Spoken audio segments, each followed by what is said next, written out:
How are you both? I don't know if I feel smart enough to be up here, but let's see how we go after all of that. I think we should introduce who is Elijah a little bit. You guys are a married couple. Yes. You're founders. Who is Elijah is 8 to 8 years. And we are 8th birthday in October this year, which is wild. And I'm really excited to talk to you guys. Process for a little bit of context. There was a gap 2 years ago when I started this podcast. I didn't think anyone in media was really asking people and founders and creatives, no, like, what do you actually do? Like, really nitty gritty. I was really sick of like that 5-question panel in like the AFR with creative people. I wanted to go really granular. You guys are in an immense period of change. And when we had our kind of chats just through what we were going to talk about on this panel, you guys were like, yeah, we are changing everything. So it's a massive privilege as well to be right now speaking to you guys, because I think we hear from founders in hindsight, but you guys are literally, you just shut down your warehouse, you're changing things now. So trucks are rolling as we speak. Yeah, so this is so exciting. You guys have spoken openly about early ventures failing and the lessons that you have learned. Can you share one mistake that has kind of shaped the strategy now that you guys have? One mistake is hard because like... There's too many. There's like a novel. But maybe some mistakes in the beginning that are shaping how you guys are doing things today. You go first. Yeah, I mean, we started in the garage. We had no idea what we were doing. I was previously a, kitchen designer for high-end homes, and I had dabbled in other brands and got into some very interesting partnerships, Gary Vee and a few other places, early days.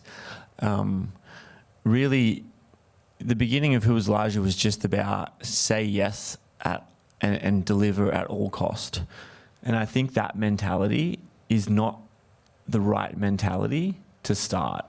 I think you need to be aggressive in your optimism, but I think there needs to be baked in reality of like, if we push too hard here, what might break?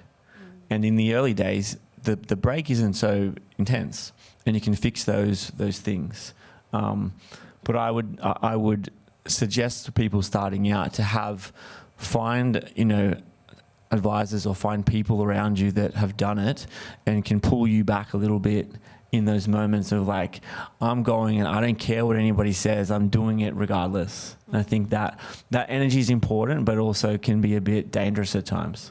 I think my biggest mistake, and it's there staring at me right now, my biggest mistake was a few years ago.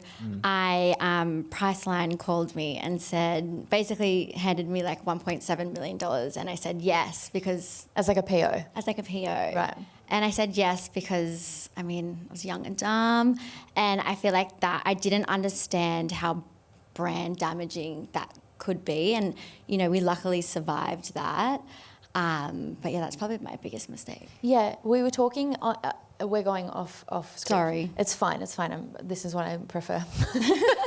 You guys were talking about how you have totally changed that now. You were like, and you said something really, really fascinating, and we're like, no, don't go bottom up, like don't go masses at the beginning and then go up, go top down. Can you talk about that and that big change that you're going through now? Yeah, so in wholesale, obviously we direct to consumer online, we wholesale, and eventually we'll build our own retail stores. But the wholesale model, I think, for a brand like ours, we needed to firstly have a brand platform to say, like, who are we and why are we aiming to be in this store versus this store?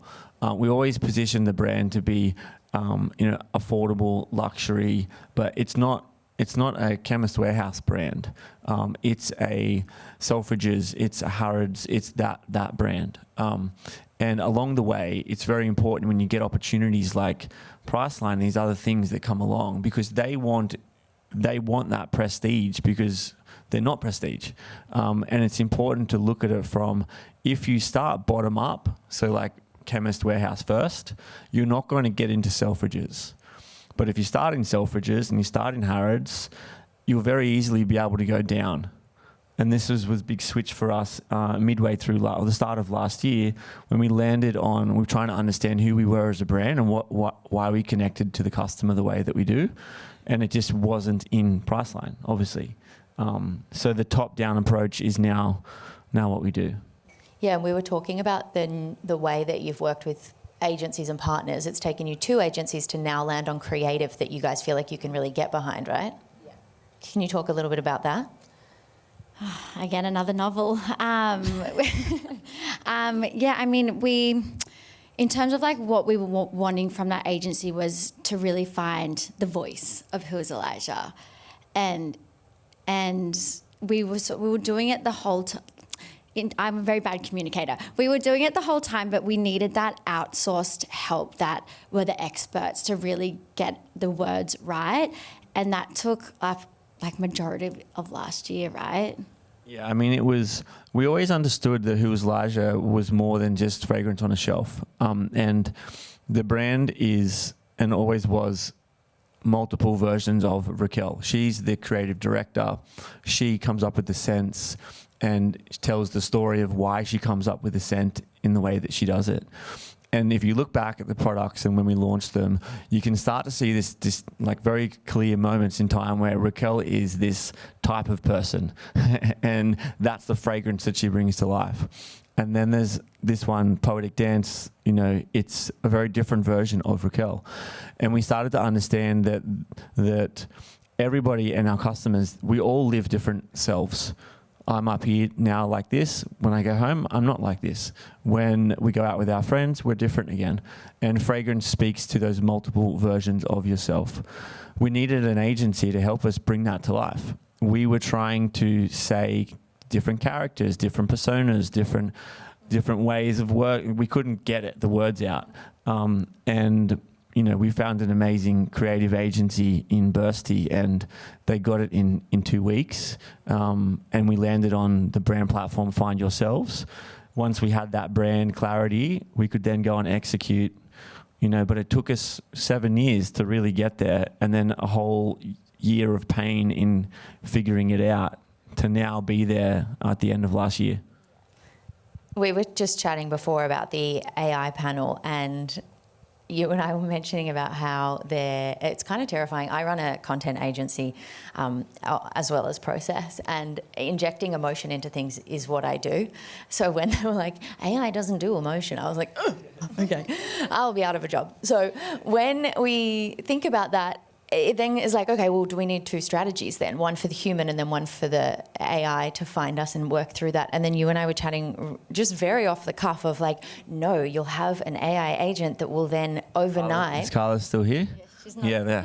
So I was thinking, like we were thinking about this, it's like, well, if the unemotional agent is searching for, well, first of all, there's the emotional human prompting the unemotional agent, right? The emotional human saying, I want to feel like this.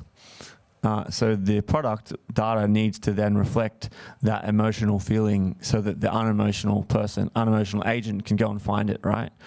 And then how we would then, I would assume, my brain was like, well, that data in the product data needs to change frequently because scenarios will make that need to change so that the search can find the relevant data all the time. Right now, we set our product set and forget product descriptions, right?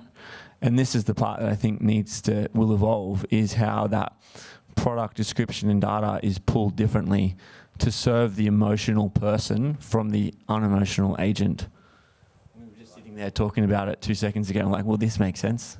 Yeah, and then you could just build it. I was like, well, you could just build an agent to automatically do that in Shopify. And then anyway, we went down a rabbit. Yeah, I was like, you're going to have a huge weekend, mate. This is going to be great. Is Carla still here? Can I talk to Carla? Yeah, so you guys are going through a lot of change, but you're really leading it again. I feel like we've spoken about your previous partners as well with Paid, and you mentioned it was not what you wanted, and then you took it back into your own hands. And then now you have taken that, set it the way that you want it. You've learned everything that you possibly could about it. You've set the tone, and then you're kind of moving on to the next thing. Can you talk about that and also talk about your new approach to things? Because you guys are off onto a whole other 2.0 of... Yeah, I think from the Paid perspective anyway, so we went through the normal story. Again, we're 7 years in, 2 years in the garage, no advertising, no real social media, or wholesale only. Turned the website on. What do we do here, you know? And then it was 2021, things started to move. I'm like, well, I can probably learn the ads. I'll just learn it. And then we went, really big for 2 years. The business got complicated, so I needed to hand over the reins to an agency. Same story we've all been through. Agency wasn't amazing. Promised this, delivered this. And you always have that feeling, if you've ever run ads yourself before, you're like, I need to bring it back. It has to come back in-house. So we found an amazing girl from Thoughtful, actually, Tiani, and she jumped from Thoughtful to us, and then Prav rang me straight away and was like, hey man, she's amazing. You'll do amazing things with her. And now obviously we're back with Thoughtful for other channels. But it's just that trust element that's really important. I trust, and it's not a plug, but I trust Prav and the team now because of the data, the insights and the clarity that they've given us. So I'm excited about the paid channels again. And I think every brand in here in the beginning, when you have your moments of excitement in the paid channels and then it dies off because it's challenging and you grow and you hit those hurdles and you start to hate the paid channels because you don't know what is coming. I have that excitement back again about ooh, what can we actually do here? So, yeah. So talking about paid channels as well, you guys have more success over Google right now than you do with Meta? We do. Google's been great for us. It was set up incorrectly as well. And Prav and the team have got their hands on it and now it's fantastic. And it's constantly, Prav saying to Tiani, can I have more budget for Google because it's performing better. But yeah, Google's great for us. I think it's a high intent shopper in there looking for fragrance. It's our highest AOV channel as well, much higher than Meta, it's probably 30 or 40% higher AOV in Google than it is in Meta for us. So, it's even, you hear those metrics 2 months ago and you're like, I should stay on Meta. But now it's like, no, listen to the data and go harder at Google. Yeah, for sure. Raquel, can you talk to us a little bit about brand side and personal side? You guys are married and you mentioned something about the school pickup and you guys being able to kind of focus on that and making time for yourselves and moving back into a home office setting as well.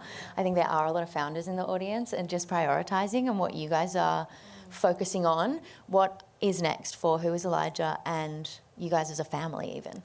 So much. Well, as you all heard, the trucks are at the warehouse right now. I'm moving out and I'm so grateful to not be there. I just feel like last year I learned so much about brand and we brought in a head of brand marketing and I am so excited to really almost not rebuild the Who is Elijah brand because we never lost it or anything like that. But I think we just have such a clear vision and clear North Star of who is Elijah is. And I'm so excited to bring that to life. And now we've got I keep calling our new agencies and external partners the A-team. I was quite wine drunk last night after dinner and I was in the car saying how happy I am that I found the true A-team of Who is Elijah. So really excited to do that. And yeah, we're sort of, we're not scaling back, but in terms of, we've changed operations and we were so heavily focused on the manufacturing side of Who is Elijah.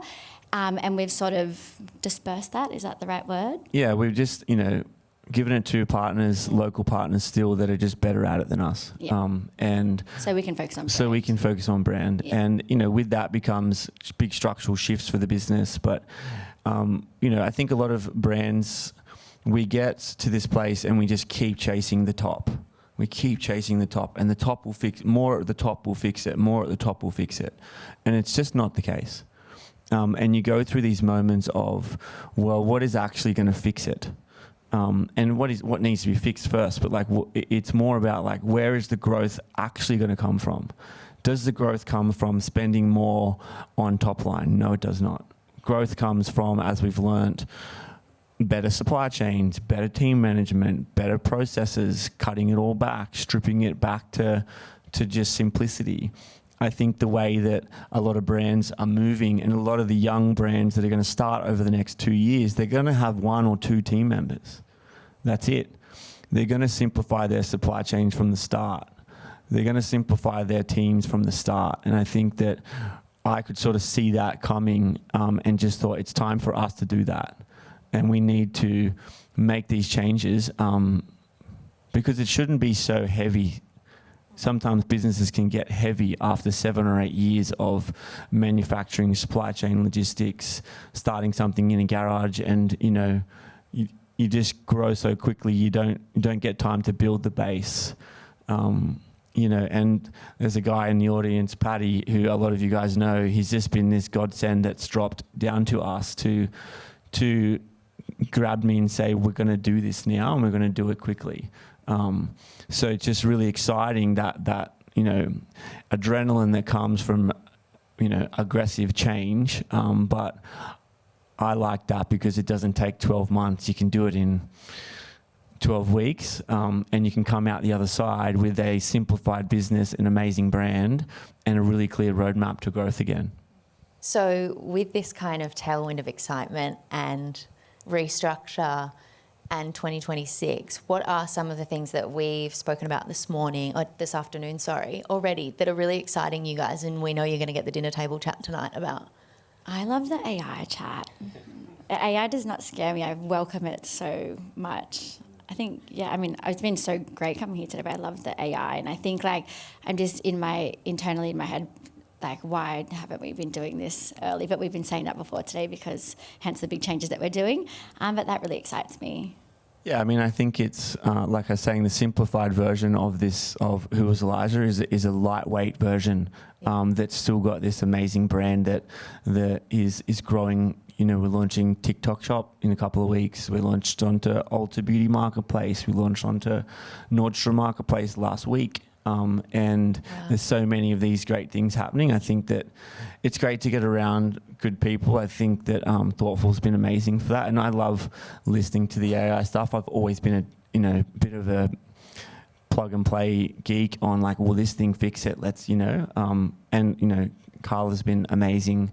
I always love listening to what's coming next out of the platform. But yeah, it's all exciting. It's 2026, there's AI everywhere, there's brands coming up everywhere in groups like this, and everyone's genuinely willing to share their stories now. I think that it's become this community thing lately here in Australia. I think the further we grow as a brand, the more we see that it's a close-knit group here, and people want to share, so that's good. Yeah, absolutely. I'm really excited about when founders kind of get their hands dirty with AI and they really start to share among other founders how we've uncovered things. I think that Australia is a country we're really generous in what's been working for each other, especially the founder community. It's really exciting. I can't wait for the dinner table conversations of let me write it out in a napkin. This is our tech stack and we're doing this, because I feel like that is so needed. It feels like a big confusing beast right now.